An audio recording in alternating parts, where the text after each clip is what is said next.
ദേവന്ത അപ്പൊ ഈ തുളസി എന്ന് പറഞ്ഞ വ്യക്തിയായിട്ട് എന്താ പ്രശ്നം? തുളസി ചേച്ചി ഞാൻ ഇൻസ്റ്റാഗ്രാമില് ഒരു വീഡിയോ ഇട്ടുണ്ടായിരുന്നു. എന്റെ വാട്സപ്പ് ഗ്രൂപ്പില് അംഗമാവാൻ താല്പര്യമുള്ളവര് ബന്ധപ്പെടുക എന്ന് പറഞ്ഞപ്പോ എന്റെ നമ്പർ അടിയിൽ കൊടുത്തിട്ടുണ്ട്. അപ്പൊ ഈ ചേച്ചി എന്നെ ആദ്യം വിളിച്ചു. രേവത, എന്റെ പേര് തുളസി എന്നാണ്, പത്തനംതിട്ട ആ ഭാഗത്താണ് എന്റെ വീട്. ഞാനിപ്പോ കുവൈറ്റിലാണ് ജോലി ചെയ്യുന്നത്. രേവത ചെയ്യുന്ന നല്ല കാര്യങ്ങൾ ഞാൻ വാട്സപ്പിലൂടെയും ഫേസ്ബുക്കിലൂടെ ഒക്കെ കാണാറുണ്ട്. ഒരുപാട് നാളെ വിളിക്കണമെന്ന് ആഗ്രഹിച്ചിട്ട്. അപ്പൊ ഞാൻ പറഞ്ഞു, ചേച്ചി അതിനെന്താ ചേച്ചിയുടെ ഒരു അനിയനെ പോലെ കണ്ടുകൂടെ? അപ്പൊ ശരി, ഞാൻ അതെ അങ്ങനെയാണ്. പക്ഷെ രേവതിന് എന്തെങ്കിലും എന്താ ആവശ്യങ്ങൾ വന്നു കഴിഞ്ഞാൽ കാശായിട്ട് എന്തായാലും എന്നെ ബന്ധപ്പെടാം, ചോദിക്കാൻ മടി കാണിക്കരുത്. ഞാൻ പറഞ്ഞു, കാശിന് എനിക്കിപ്പോ ആവശ്യമില്ല, എന്റെ വണ്ടി ഇപ്പൊ ഇറങ്ങാറായി. അപ്പൊ ചേച്ചി പറഞ്ഞു, ഞാനൊരു ഇത്തിരി പൈസ അയച്ചിട്ടായിരുന്നു. ഞാൻ പറഞ്ഞു, പൈസയുടെ ആവശ്യം ഇപ്പൊ എനിക്കില്ല എന്ന് പറഞ്ഞു. അപ്പൊ ചേച്ചി എന്നോട് ചോദിച്ചു, ഇതാണ് ഗൂഗിൾ പേ നമ്പർ ചോദിച്ചു. ഞാനിപ്പോ ബാങ്ക് അക്കൗണ്ട് എടുത്ത് പുതിയ ഗൂഗിൾ പേ നമ്പർ ഇതാണെന്ന് പറഞ്ഞു. അന്ന് രാത്രി തന്നെ ഞാൻ അറിയാണ്ട് ചേച്ചി എന്റെ ബാങ്കിലേക്ക് 2000 രൂപ അയച്ചു തന്നു. 2000 രൂപ അയച്ചു തന്നു. ഈ 2000 രൂപ അയച്ചു തന്നപ്പോ ഞാൻ ചോദിച്ചു, ചേച്ചി എന്തിനെനിക്ക് പൈസ? അപ്പൊ ചേച്ചി പറയാണ്, രേവത് ആ പൈസ വെച്ചോ, എന്തെങ്കിലും ഇതേപോലെ ഇന്ന് ആശുപത്രി ഓട്ടം ഓടിയിട്ട് കഴിഞ്ഞിട്ട് വരുന്നത് അതൊന്നും എഴുതാണ്ടായി. അപ്പൊ അങ്ങനെ ആശുപത്രി ഓട്ടങ്ങൾ പോകുമ്പോ രേവത ഡീസൽ അടിച്ച് പൊക്കോളാൻ വേണ്ടിയാണ് ഈ 2000 അയച്ചു തന്നത്. അപ്പൊ ഞാൻ പറഞ്ഞു, ചേച്ചിക്ക് പൈസ തിരിച്ചു ഞാൻ അയച്ചാൽ എനിക്ക് പൈസ ആവശ്യമില്ല എന്ന് പറഞ്ഞു. രേവത അയച്ചാറുണ്ട്. രേവത അങ്ങനെയുള്ള ഓട്ടങ്ങൾക്ക് എടുത്തോളാൻ പറഞ്ഞു. പിന്നെ ഈ പൈസയും ഈ കണക്കിൽ ചോദിച്ചു തുടങ്ങി.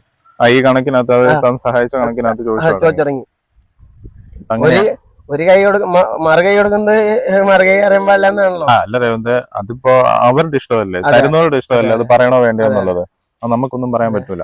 പിന്നെ അതുപോലെ തന്നെ ഈ കണക്ക് ചോദിച്ചു കഴിയുമ്പോൾ, അതായത് ഇതിന്റെ കണക്കുകൾ രേവതിനെ സഹായിച്ചതിന് ശേഷം കണക്ക് ചോദിച്ചു കഴിയുമ്പോൾ ഗ്രൂപ്പിൽ നിന്ന് ആൾക്കാരെ റിമൂവ് ചെയ്യുന്നു എന്ന് പറഞ്ഞിട്ടൊരു ഇതും കൂടെ പറയുന്നുണ്ടല്ലോ. അതെന്താന്ന് വെച്ചിട്ടുണ്ടെങ്കിൽ എന്റെ ഗ്രൂപ്പിൽ നിന്നുകൊണ്ട് നമ്മള് സൗഹൃദപരമായിട്ട് നമ്മുടെ ഗ്രൂപ്പ് മുന്നോട്ട് കൊണ്ടുപോകുമ്പോ ഈ കണക്ക് ചോദിച്ച് കുറെ ആൾക്കാർ നിരന്തരം ഗ്രൂപ്പിൽ വന്ന് ബഹളം പ്രശ്നം ഉണ്ടാക്കാം. അപ്പൊ ഞാൻ ആ സമയം തന്നെ കണക്ക് പറയുന്നുണ്ട്. അവർ വീണ്ടും പ്രശ്നങ്ങൾ ഉണ്ടാക്കിക്കൊണ്ടിരിക്കുക. ആ പ്രശ്നങ്ങൾ ഉണ്ടാക്കി കുറച്ചു പേര് ഒരു 10 പേരെ നീക്കിയിട്ട് മറ്റൊരു ഗ്രൂപ്പ് തുടങ്ങി. അവരതിൽ പോയി ജോയിൻ ചെയ്തിട്ട് എന്നെ കുറ്റം പറയാണ്. രേവത് ഞങ്ങളിൽ നിന്നൊക്കെ പൈസ വാങ്ങി തട്ടിപ്പ് നടത്തി, അവന്റെ തട്ടിപ്പ് പുറം ലോകം എത്തിക്കുക, അവനെ ജയിലിൽ അടയ്ക്കും, പോലീസ് സ്റ്റേഷനിൽ കെട്ടുന്നൊക്കെ പറഞ്ഞപ്പോ ഒരുപാട് ഭീഷണിപ്പെടുത്തലും. ഇന്നലെ തന്നെ ചേട്ടൻ കേട്ടല്ലോ ഒരു വോയിസ്, എന്നെ വീട്ടിൽ കയറി തല്ലെന്ന് പറഞ്ഞത്. അപ്പൊ അതുപോലുള്ള ഭീഷണികൾ വന്നപ്പോ ഈ ഗ്രൂപ്പിൽ നിൽക്കാൻ താല്പര്യമില്ലാത്തവരും ഗ്രൂപ്പ് അലങ്കോലമാക്കുന്നവരും ഞാൻ റിമൂവ് ചെയ്തു. പക്ഷെ അവര് പറയുന്നത് രേവന്തിനോട് കണക്ക് ചോദിക്കുമ്പോൾ മാത്രം, അതായത് പൈസ സഹായിച്ചതിന് ശേഷം അവർ കണക്ക് ചോദിച്ചു കഴിയുമ്പോൾ അവരെ റിമൂവ് ചെയ്യും. അതല്ല, ഒരിക്കലും അല്ല. ഇവര് ഗ്രൂപ്പില് പ്രശ്നം ഉണ്ടാക്കുന്നവരെ ഞാൻ റിമൂവ് ചെയ്യുന്നത്. അപ്പൊ അവരെ മാറ്റി നിർത്തുക. രേവന്ത് തന്നെയായിരുന്നു ഇവരെല്ലാം റിമൂവ് ചെയ്തത്? അതെ, ഞാൻ തന്നെ. ഞാൻ അവരോട് പറഞ്ഞു, നിങ്ങൾ ഗ്രൂപ്പിൽ പ്രശ്നം ഉണ്ടാക്കാനാണെങ്കിൽ നിൽക്കണ്ട, അല്ലെങ്കിൽ ഗ്രൂപ്പിൽ ലെഫ്റ്റ് അടിച്ചു പോവാ. ഇവര് അതൊന്നും ചെയ്യണ്ട, ഞാൻ റിമൂവ് ചെയ്യാം. ഇവരെന്നും വന്നിട്ട് അടിയും പിടിയും ബഹളൊക്കെയാ. അപ്പൊ ഞാൻ ഡെയിലി പറയണ്ട്, എനിക്ക് ഇത്ര പൈസ കിട്ടി, ആ പൈസ കൊണ്ട് വണ്ടി ശരിയാക്കി, അതെന്നും പറയണ്ട്. ഇന്ന് വരെ ഞാൻ പറയും. കാരണം വെച്ചിട്ടുണ്ടെങ്കിൽ ആ പറയുമ്പോ ഇവര് വീണ്ടും ചോദിക്കുക, അത് നീ എന്ത് ചെയ്തു എന്റെ വണ്ടിയിൽ പണികൾ നടത്തി, അല്ലാതെ ഞാൻ പുട്ടടിച്ചോ ബാറിൽ കയറി മദ്യം കഴിച്ചിട്ടൊന്നും ഞാൻ ചെലവാക്കണില്ല പൈസ. എന്റെ അമ്മോട് ചോദിക്കാണെങ്കിൽ. അപ്പൊ രേവന്ത് ഈ പറഞ്ഞ ഇത്രയും കണക്കല്ലാതെ വേറെ ഒരു പൈസ പോലും ഇല്ല, ഒരിക്കലും ഇല്ല. ഉറപ്പാണല്ലോ. അതുപോലെ തന്നെ ഈ സുസ്മി കൃഷ്ണ എന്ന് പറഞ്ഞൊരു കുട്ടി രേവന്ത് സാമ്പത്തിക തട്ടിപ്പ് നടത്തിയെന്നും പറഞ്ഞുകൊണ്ട് ഒരു കേസ് കൊണ്ട് കൊടുത്തു. എന്താ പറയാ? കേസ് കൊടുത്തെന്നുവെച്ചിട്ടുണ്ടെങ്കിൽ ഞാൻ അറിയാണ്ട് തന്നെ ഈ ബിജു തൊടുപുഴ, അതുപോലെ തന്നെ ഒരുപാട് പേര് ഈ ഗ്രൂപ്പിലുണ്ടായ സുസ്മി കൃഷ്ണനും ഉണ്ടായിരുന്നു. അപ്പൊ ഇവര് കണക്ക് ചോദിക്കുന്ന കൂട്ടത്തില് ഈ സുസ്മി കൃഷ്ണനും കണക്ക് ചോദിച്ചു. അപ്പൊ ഞാൻ പറഞ്ഞു, ചേച്ചി ഇതാണ് കണക്ക്. എന്റെ കണക്കുള്ള ഫോൺ ശിരൂര് പോയി, പുഴയിൽ ഗംഗാവാലി പുഴയിൽ പോയി. അതിനുശേഷം കണക്കുള്ള ഫോൺ അതായിരുന്നു. ഇനി കണക്ക് വേണമെന്നുണ്ടെങ്കിൽ ജിജി എന്ന് പറഞ്ഞൊരു കുട്ടിയുടെ അക്കൗണ്ടിലേക്കാണ് വണ്ടി നന്നാക്കാൻ ജിജിയുടെ അക്കൗണ്ടിലേക്കാണ് പൈസ അയച്ചു കൊടുത്തത്. അപ്പൊ ജിജിയുടെ അക്കൗണ്ട് സ്റ്റേറ്റ്മെന്റിൽ ഈ ആദ്യം വന്ന 13,500 രൂപ ജിജിയുടെ അക്കൗണ്ടിലുണ്ട്. അതിന്റെ കണക്കുകളുണ്ട്. അപ്പൊ ഈ കുട്ടിയുടെ അക്കൗണ്ടിലേക്കാണ് വന്നത്. അതുകൊണ്ട് ഇവളെ വെച്ചിട്ടുണ്ടെങ്കിൽ ജിജി ആശുപത്രിയിലായിരുന്നു. ഒരു 3 മാസക്കാലത്തോളം ആശുപത്രിയിലായിരുന്നു. അപ്പൊ വിളിച്ചു കഴിഞ്ഞാൽ ഫോൺ എടുക്കാനൊന്നും പറ്റില്ല. എന്റെ നമ്പർ പോവുകയും ചെയ്തു. അപ്പൊ ഞാൻ പറഞ്ഞു, ജിജി ആശുപത്രിയിലാണ്, ഒന്നില്ലെങ്കിൽ ആശുപത്രി റിക്കവറി ആയിട്ട് വരുമ്പോ നിങ്ങക്ക് ആ കുട്ടിയുടെ അക്കൗണ്ടിലേക്ക് വന്ന് സ്റ്റേറ്റ്മെന്റ് എടുത്ത് കാണിച്ചു തരാന്ന് പറഞ്ഞപ്പോ അതൊന്നുണ്ട് ഇപ്പൊ വന്നോണ്ട് ഇവര് ശാന്യം പിടിച്ചപ്പോ ഞാൻ പറഞ്ഞു ഇപ്പൊ എന്തായാലും കിട്ടില്ല. അപ്പോഴേക്കും ഇവര് സുസ്മി കൃഷ്ണൻ എന്ന് പറഞ്ഞ ഒരു വ്യക്തി ഫേസ്ബുക്ക് ലൈവ് വിട്ടു, രേവത് തട്ടിപ്പ് നടത്തി അങ്ങനെയൊക്കെ പറഞ്ഞിട്ട്.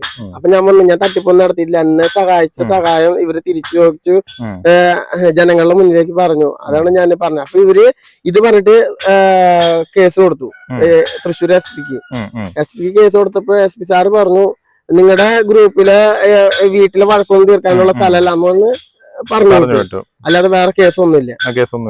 പിന്നെ അത് കഴിഞ്ഞിട്ട് സുസ്മി കൃഷ്ണ വേറെ കുറച്ച് കാര്യങ്ങളോട് പറയുന്നുണ്ട് രേവതിനെ പറ്റി. രേവന്ത് അനാവശ്യമായിട്ട് മെസ്സേജ് അയക്കുന്നു, ഒരിക്കലില്ല. കാരണം വെച്ചിട്ടുണ്ടെങ്കിൽ എന്റെ ചേച്ചിനെ പോലെ കണ്ടേക്കാണ് ഇന്നും എന്നും എപ്പോഴും. കാരണം വെച്ചാൽ മറ്റൊരു രീതിയിൽ എനിക്ക് കാണാൻ പറ്റില്ല ഒരാളെ. രേവന്ത് വേറെ മെസ്സേജുകൾ ഒന്നും അയച്ചിട്ടില്ല. പിന്നെ സുസ്മി കൃഷ്ണനെ കുറിച്ച് എന്തോ മോശപ്പെട്ട കാര്യം എവിടെ വെച്ച് പറഞ്ഞു എന്ന് പറഞ്ഞിട്ട് സുസ്മി കൃഷ്ണൻ പറയുന്നുണ്ട്. അങ്ങനെ ഞാൻ ഒരിക്കലും മോശപ്പെട്ട കാര്യങ്ങൾ ഒരിക്കലും എന്നെ കുറിച്ചാണ് ഇപ്പോഴും മോശപ്പെട്ട രീതിയിൽ കമന്റുകൾ അടിച്ചുകൊണ്ടിരിക്കുന്നത്. പിന്നെ എന്റെ ഗ്രൂപ്പിൽ നിന്ന് ഒരുപാട് പേർക്ക് ഒരുപാട് സഹായങ്ങൾ കിട്ടിയിട്ടുമുണ്ട്. കാരണം വെച്ചിട്ടുണ്ടെങ്കിൽ രമ്യ എന്ന് പറഞ്ഞ ചേച്ചി, ഇടുക്കി സ്വദേശി രമ്യ, രമ്യ എന്ന് പറഞ്ഞ ചേച്ചി ഇടുക്കി സ്വദേശിയാണ്.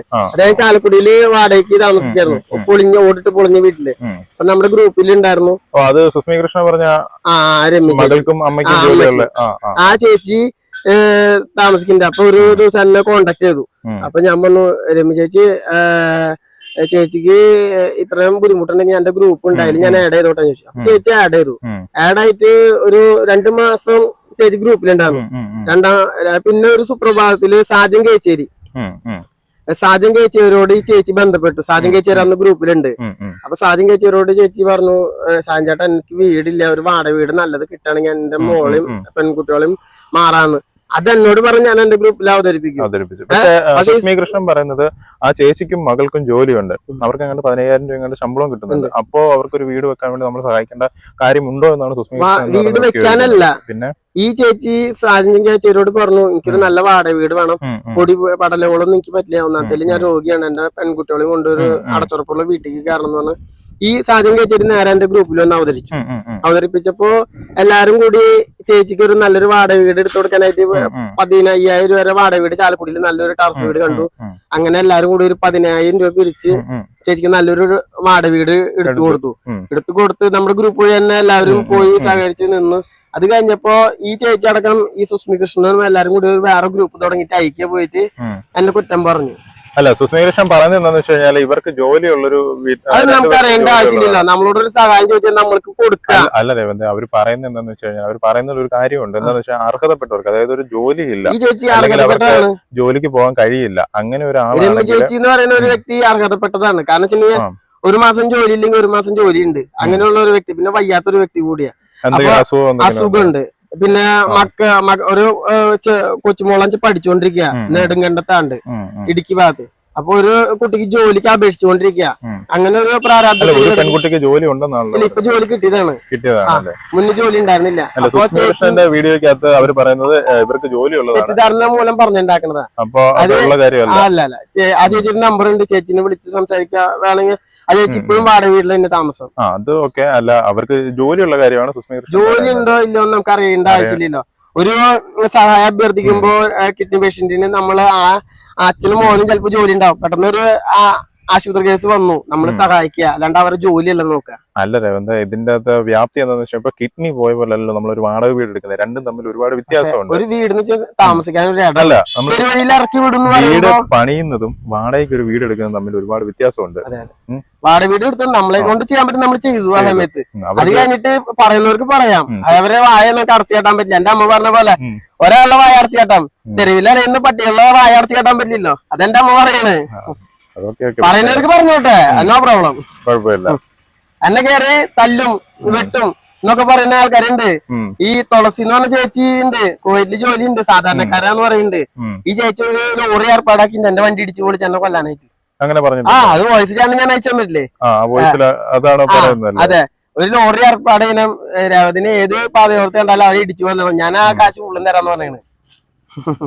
അതിനൊന്നും നമ്മൾ ഒരു നോക്കാറില്ല. നമ്മള് പബ്ലിക്കായിട്ട് നടക്കുന്ന ആൾക്കാരെ അപ്പൊ രേവന്തിന്റെ ഈ RB ഫേസ്ബുക്ക് കൂട്ടായ്മ ഇപ്പൊ ഒരു ചാറ്റ് ഗ്രൂപ്പ് അല്ല എന്നാണ് പറയുന്നത്. ചാറ്റ് ഗ്രൂപ്പ് അല്ല, ഞാൻ തുടങ്ങിയപ്പോഴും അന്ന് അത് തന്നെ പറഞ്ഞു. ചാറ്റ് ഗ്രൂപ്പ് അല്ല, എല്ലാവർക്കും 14 ജില്ലയിലുള്ള ആൾക്കാരുണ്ട്. ആർക്കാണ് എന്താണ് എപ്പോഴാണ് ഒരു ആവശ്യം വരാന്നുണ്ടെങ്കിൽ നമ്മുടെ ഗ്രൂപ്പിൽ ഇപ്പൊ ചാറ്റിന് ഇപ്പൊ തൃശ്ശൂരിന്ന് ഇവിടെ കോട്ടയത്ത് നിന്ന് ഇവിടേക്ക് വന്നു, പറഞ്ഞ വഴിക്ക് എന്തെങ്കിലും ആക്സിഡന്റ് പറ്റി, അപ്പൊ നമ്മുടെ എന്നെ വിളിക്കുക, രേവത എനിക്കൊരു ആക്സിഡന്റ് പറ്റിയിട്ടുണ്ട്, നമുക്ക് അറിയാത്തൊരു സ്ഥലമാണ്, അപ്പൊ നമ്മുടെ ആൾക്കാർ അവിടെ ഉണ്ട്, ഓടിയെത്തും. അതിന് വേണ്ടിയിട്ടുള്ള ഒരു ഗ്രൂപ്പ്. ഒരുപാട് പേർക്ക് സഹായം കിട്ടിയിട്ടുണ്ട്. കർണാടക തലപ്പാടിയിൽ ഒരു ആക്സിഡന്റ് നടന്നു. സുജിത്ത് എന്ന് പറഞ്ഞ വ്യക്തി നമ്മുടെ ഗ്രൂപ്പിൽ ഉണ്ടായിരുന്ന ഒരു വ്യക്തിയാ. അദ്ദേഹത്തിന് ജോലി കാര്യങ്ങളൊക്കെ ആയതുകൊണ്ട് അദ്ദേഹം ഒരുപാട് ജോലി തിരക്കുള്ളതുകൊണ്ട് നമ്മുടെ വാട്സപ്പില് പറഞ്ഞ മെസ്സേജ് ബുദ്ധിമുട്ടാവുന്നതുകൊണ്ട് അദ്ദേഹം റിമൂവ് ആയില്ല.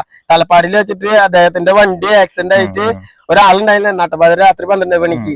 ആ സമയത്ത് എന്നെ വിളിച്ചു. കാസർഗോഡുള്ള ചേട്ടന്മാരെ അവിടെ എത്തി, വണ്ടി നന്നാക്കി കൊടുത്തു. അതും നമ്മള് അങ്ങനെ ഒരു ഉപകാരം കൂടെ ഉപയോഗങ്ങളുണ്ട്. കാരണം വെച്ചിട്ടുണ്ടെങ്കിൽ ഇപ്പൊ ഒരാൾക്ക് പെട്ടെന്ന് ഒരു വീട്ടിലൊരു മരണം വന്നു, നമ്മുടെ ഗ്രൂപ്പിൽ നമ്മളെ കൊണ്ട് ചെയ്യാൻ പറ്റുന്നത് എനിക്ക് ആ സ്ഥലത്തേക്ക് ഓടിയെത്താൻ പറ്റില്ല. അപ്പൊ നമ്മുടെ അവിടെ ഉള്ള ആൾക്കാർക്ക് നമ്മളൊരു തുക അയച്ചു കൊടുക്കാം മരിച്ച വീട്ടിലേക്ക്. അങ്ങനെയൊക്കെ ഓരോ സഹായങ്ങൾ നമ്മുടെ ഗ്രൂപ്പിൽ നിന്നും ചെയ്തു കൊടുക്കുന്നുണ്ട്.